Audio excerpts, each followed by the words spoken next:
Bismillahirrahmanirrahim. Assalamualaikum warahmatullahi wabarakatuh. Kembali lagi di channel Izami. Di sini saya akan membahas sumber yang pertama di jurusan multimedia, yaitu mempelajari tentang desain grafis. Langsung aja kita masuk ke materi. Nah, ini adalah pengertian desain grafis. Apa itu desain grafis? Nah, desain grafis itu menurut bahasa desain artinya menata, kalau grafis itu artinya visual. Jadi penjelasan singkat dari desain grafis ini adalah proses komunikasi visual yang menggunakan elemen-elemen seperti teks, gambar, warna, dan bentuk untuk menyampaikan pesan atau informasi kepada audiens. Nah, ini adalah materi yang sudah dipelajari dalam desain yang harus dipelajari. Yang pertama ada fundamental, yang kedua ada color theory, yang ketiga ada layer dan komposisi, yang keempat ada tipografi, yang kelima ada software. Software apa sih? Aplikasi atau perangkat lunak yang digunakan untuk mengedit kalau di desain grafis ini. Oke, kita lanjut ke pembahasan pertama, yaitu fundamental. Nah, fundamental ini meliputi beberapa prinsip dasar yang digunakan untuk menciptakan desain yang efektif dan menarik. Nah, itu adalah fundamental dari desain grafis. Oke, dan ini adalah fundamental dari desain grafis. Yang pertama ada garis atau line, yang kedua ada bentuk atau shape, ketiga ada warna atau color, yang keempat ada tekstur, yang kelima ada tipografi, yang keenam ada komposisi, yang ketujuh ada keseimbangan atau balance, yang terakhir ada kontras. Oke, kita mulai pembahasan tentang garis. Jadi fungsi garis dalam desain yaitu digunakan untuk membagi, menghubungkan atau memisahkan elemen-elemen desain ya. Jadi kalau misalkan nggak ada garis, cuman tulisan doang, kurang kesan ya. Desain itu harus dibuat semenarik mungkin. Terus yang kedua ada bentuk shape ya, elemen dua dimensi yang dapat digunakan untuk menciptakan komposisi dan struktur desain. Jadi bentuk ini terbuat dari garis tadi. Oke, kita lanjut. Ada di sini ada warna, color, elemen yang dapat mempengaruhi emosi, kesan, dan makna desain. Jadi warna ini sangat berpengaruh untuk menciptakan entah emosi, entah lagi marah, sedih, atau ya dan lain-lain. Kesannya seperti kesan cocok bagus, enak dilihat gitu, dipandang. Dan makna desain yaitu apa yang ingin kita sampaikan dalam sebuah desain tersebut. Terus ada di sini ada tekstur, selanjutnya ada tekstur yaitu elemen yang dapat memberikan kesan sentuhan atau rasa pada desain. Ini kasar halusnya gambar ya, biasanya ada kesan-kesan tertentu. Dan lanjut, di sini ada tipografi. Sering menggunakan huruf dan teks untuk menyampaikan pesan dan menciptakan kesan. Nah, jadi bagian penting dalam desain biasanya tipografi. Sebenarnya ada desain yang cuma gambar atau tapi lebih mudah dipahami lagi kalau ada huruf dan susunannya. Jadi tipografi ini penting, saya bilang penting. Terus yang keempat selanjutnya ada komposisi, yaitu cara mengatur elemen-elemen desain untuk menciptakan keseimbangan yang harmoni. Komposisi ini adalah cara mengatur elemen-elemen desain untuk menciptakan keseimbangan dan harmoni. Lanjut. Selanjutnya ada balance. Itu prinsip yang digunakan untuk menciptakan kestabilan dan harmoni dalam desain. Tadi kalau komposisi itu cara mengaturnya, ini prinsipnya yang digunakan untuk menciptakan kestabilan dan harmoni dalam desain. Terus selanjutnya ada kontras. Kontras di sini yaitu prinsip yang digunakan untuk menciptakan perbedaan dan penekanan dalam desain. Jadi fungsinya untuk menonjolkan, untuk membuat hierarki visual. Itu hierarki visual, sesuatu yang menonjol atau kemana mata memandang pertama kali, apa yang paling mencolok. Itu pasti dilihat terlebih dahulu, baru bagian yang lain. Oke, pembahasan pertama sudah selesai. Lanjut ke pembahasan kedua, yaitu color theory. Nah, color theory dalam desain ini berupa penerapan prinsip-prinsip warna untuk menciptakan desain yang estetis, efektif, dan komunikatif.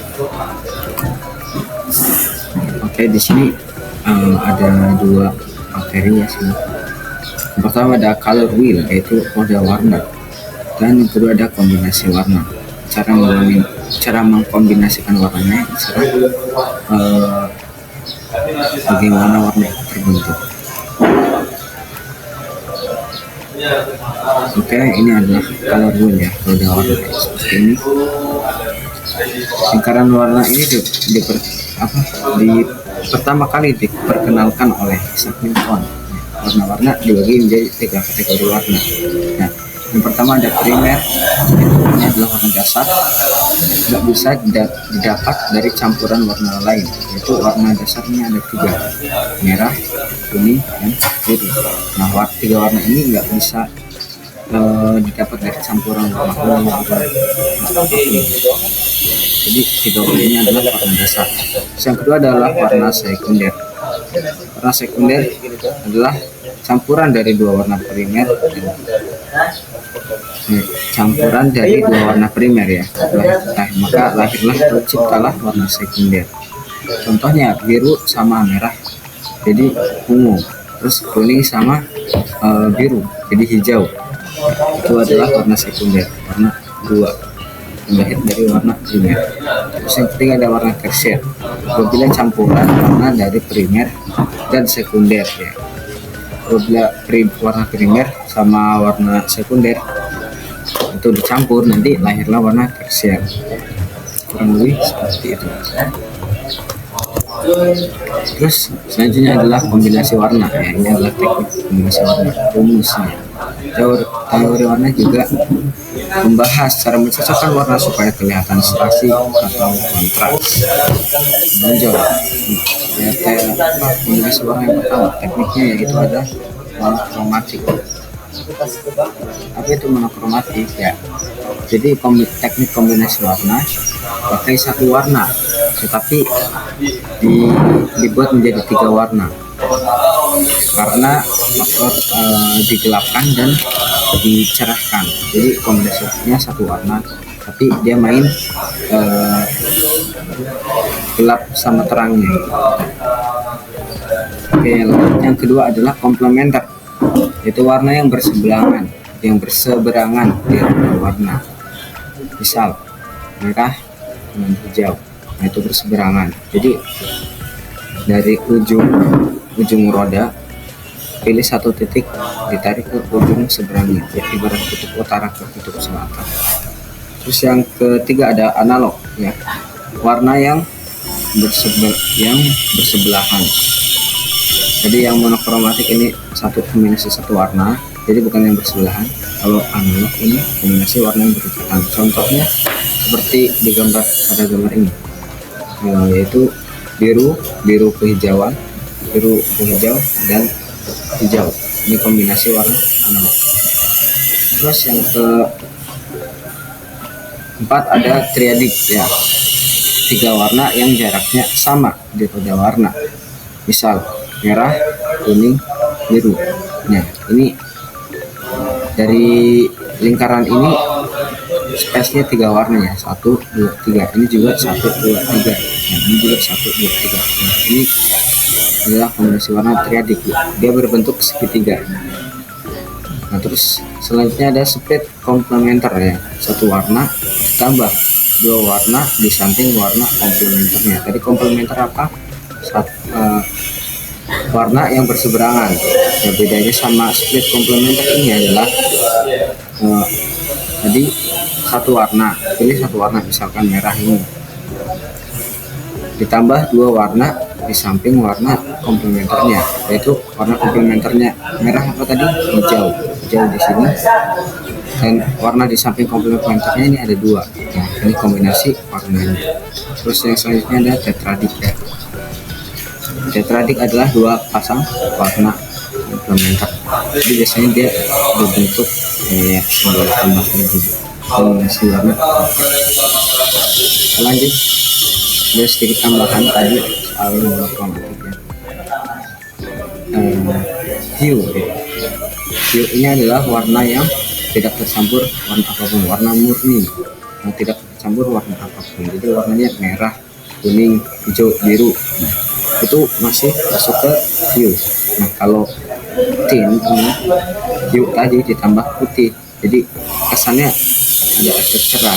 Nah, kalau shade ini hue ditambah warna hitam, jadi kesannya gelap-gelap bayangan. Nah, yang terakhir di sini ada kuning, hue ditambah abu-abu yang maksudnya warna agak abu-abu, bisa buat ngeblend kayak ini. Oke, lanjut. Oke, kita udah bahas color palette. Jadi lanjut ke pembahasan selanjutnya, yaitu layout dan komposisi. Layout dan komposisi ini adalah pengertian layout dulu ya. Layout itu pengaturan elemen visual dalam sebuah desain, seperti mengatur teks, gambar, icon, dan elemen lainnya agar enak dilihat dan mudah dipahami.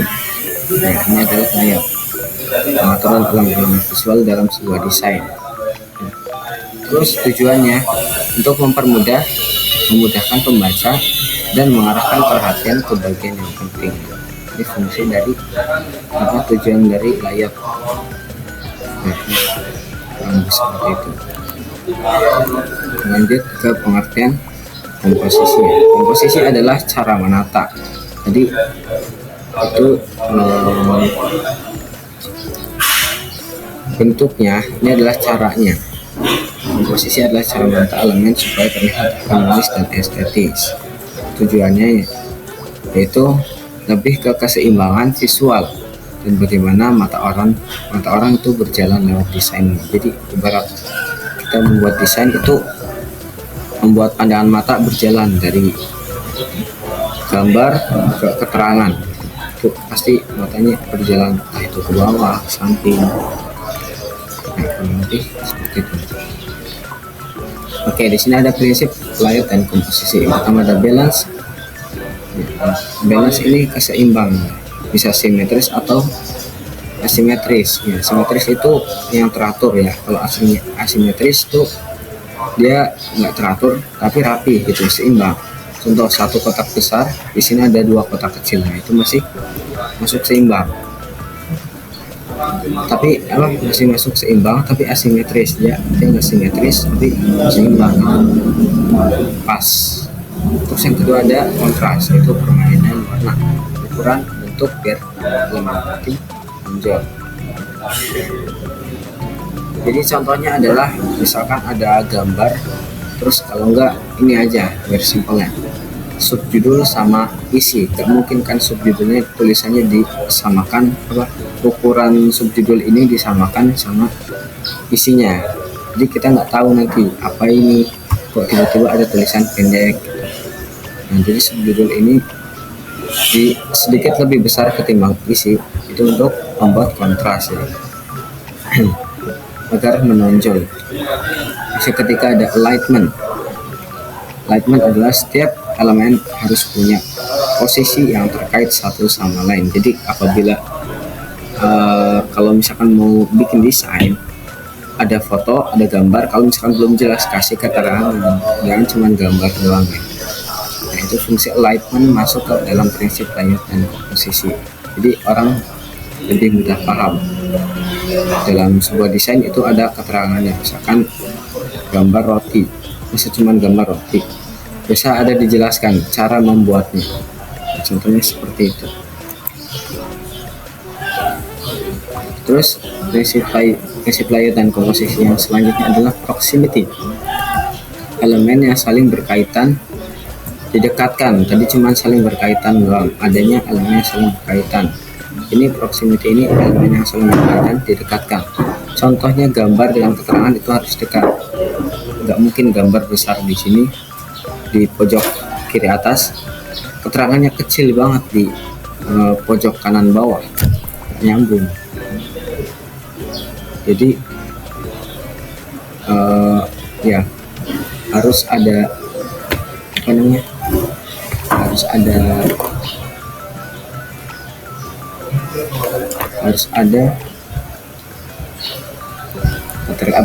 harus dekat gitu, harus dekat biar mudah dipahami, nggak nyari-nyari lagi, nggak bikin pusing mata. Oke, kita lanjut ke yang ada repetition. Apa itu repetition? Yaitu elemen yang diulang-ulang, bikin konsistensi. Jadi kalau misalkan mau bikin desain itu harus yang modelnya diulang-ulang gitu, konsisten, yang maksudnya konsisten. Jangan tiba-tiba ya isi karena bukan game, jadi biasanya ada menu gitu kan. Menu itu misalkan satu bab ini modelnya menu semua, ya bentuknya itu aja, kurang lebih seperti itu. Apa contohnya sama. Terus yang terakhir ini ada white space, ya ruang kosong yang bikin desain nggak sumpah. Nah ini ada white space nya juga, ini biar nggak full desain, full kotak-kotak gitu, full bentuk, jadi orang melihatnya desainnya abstrak, ada informasi tertentu, ada informasi yang mau disampaikan itu jadi bingung, gimana dari gambarnya yang abstrak itu. Jadi space ini berguna buat kasih jarak satu informasi dengan informasi lainnya dalam sebuah desain. Oke, kita lanjut. Kita udah belajar udah membahas layar tadi ya. Terus selanjutnya ada tipografi. Nah, tipografi dalam desain adalah seni dan teknik mengatur huruf untuk membuat tulisan tidak hanya bisa dibaca, tapi juga enak dilihat dan bisa menyampaikan suasana atau pesan tertentu. Ini mencakup pemilihan jenis huruf, font, ukuran, spasi antar huruf, spasi antar kata, dan baris, serta penempatan teks dalam layar. Tipografi ini penjelasan dari sebuah desain, ya, ada keterangannya gitu.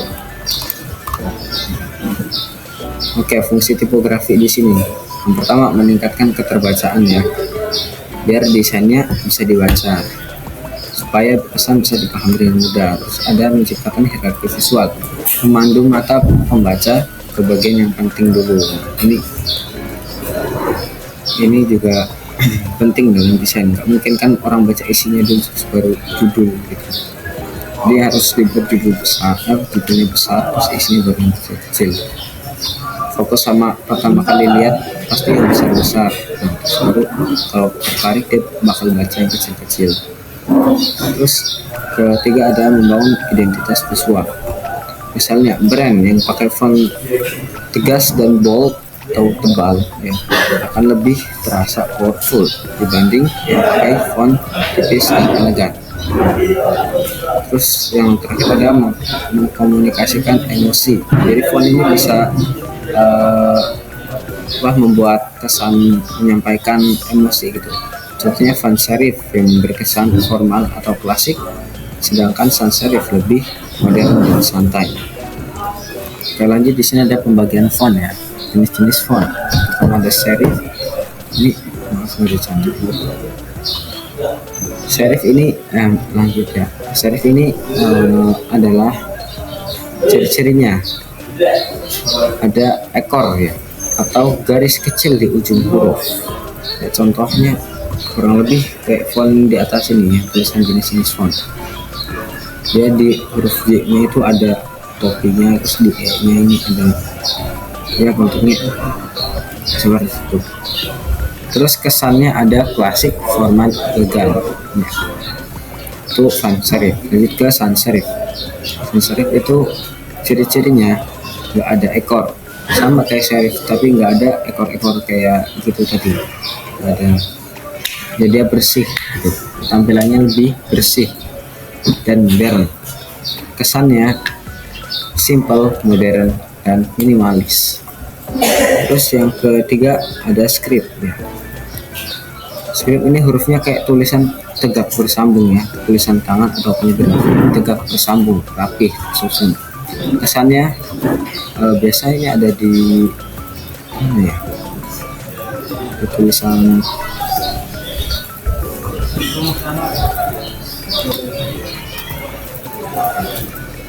kesannya elegan, feminin, dan artistik. Terus yang selanjutnya ada monospace. Itu ciri-cirinya semua huruf yang punya lebar yang sama, semua huruf punya lebar yang sama. Nah, monospace ini biasanya ada di mesin tik ya. Nah, kesannya itu teknologi coding terminal files. Nah, biasanya buat ngoding tuh biasa pakai font monospace. Terus yang kelima ada display atau dekoratif ya. Ciri-cirinya gaya unik dan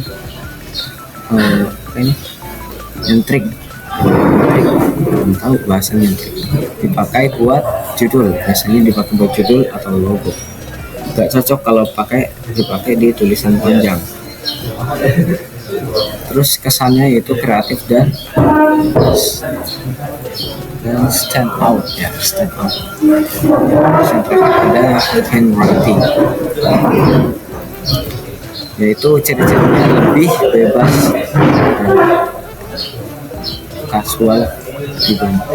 dan kasual dibanding skrip ya. Lebih bebas ya, tadi skrip itu harus rapi, kalau handwriting itu tulisan tangan kita, jadi tulisan tangan gitulah. Kesannya santai dan personal masing-masing.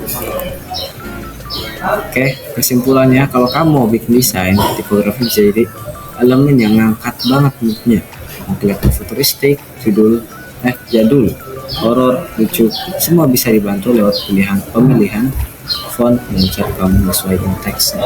Kurang lebih seperti itu. Oke, yang terakhir kita sudah bahas tipografi, yang terakhir kita bahas pengertian software ya. Jadi perangkat lunak atau software itu kumpulan instruksi atau program yang digunakan untuk mengoperasikan komputer atau perangkat digital lainnya. Nah, ini contohnya software, ada aplikasi, sistem operasi, dan utilitas. Oke, kita lanjut ke aplikasi apa aja yang kita pakai, yang bisa kita gunakan untuk desain. Ya, kalau misalkan di laptop, di sini pertama ada Figma, terus yang kedua ada Adobe Photoshop, yang ketiga Illustrator, terus ada InDesign, terus ada Inkscape, ada CorelDRAW, ada Canva, ada Affinity Designer, terus dan lain-lain. Kalau misalkan mau ngedit di HP ini ada Pixelab, Inkscape X, Adobe Express, Canva, dan lain-lain. Masih banyak lagi sih, karena banyak banget aplikasi buat ngedit, jadi tulis cuma segini doang. Oke, lanjut. Selesai ya, ini adalah beberapa desain yang udah aku buat selama 1 bulan pembelajaran desain grafis. Ya, ini ada poster bola, ini ada tipografi, ada poster makanan minuman, di sini ada poster film, di sini ada poster movie. Nah, yang di bawah ini itu tipe desain, tugasnya pas lagi itu suruh buat glass morpis ya. Jadi efek gelas gitu, efek kaca. Nah, ini adalah hasil desain yang pernah buat. Sebenarnya masih banyak lagi, tapi ya segini udah cukup kan. Oke, tamat. Makasih sudah menonton, and see you next time ya. Video ini dipersembahkan oleh Pondok Multimedia dan Pondok. Mungkin sekian dari saya, kurang lebihnya mohon maaf kalau misalkan punya kesalahan atau Makasih udah stay tune di channel ini. See you next time and goodbye. Assalamualaikum warahmatullahi wabarakatuh.